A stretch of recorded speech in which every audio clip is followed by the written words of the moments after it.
Saya ceritakan pengalaman seorang datuk yang simpan emas lebih untung daripada simpan duit.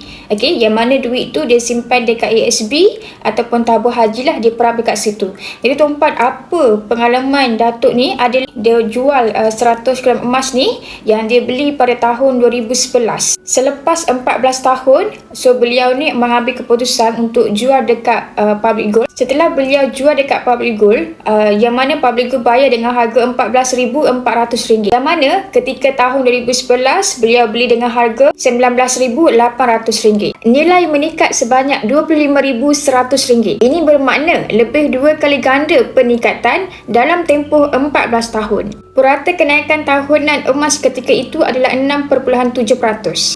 Tapi yang paling penting, nilai itu betul-betul berlaku, bukan sekadar angka di atas kertas. Jadi apa yang Datuk ni bagi tahu, kalau saya simpan RM19,800 dekat ASB, belum tentu saya akan dapat RM44,900. Jadi apa yang saya dapat daripada pengalaman Datuk ni adalah 3 perkara. Yang pertama, duit dekat ASB boleh terganggu pengeluarannya. Yang kedua, dividen berubah-berubah setiap tahun. Yang ketiga, duit terdedah dengan susut nilai akibat inflasi.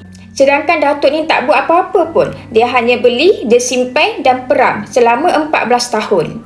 Emas dia tetap bernilai, malah lebih tinggi daripada tahun 2011. Bagi yang nak saya bantu memulakan simpanan emas serendah RM100, tuan-puan boleh terus klik link bio saya atau refer di pin video untuk saya bantu sebaiknya. Jadi tuan-puan teruskan follow saya untuk lebih banyak ilmu emas dan keuangan.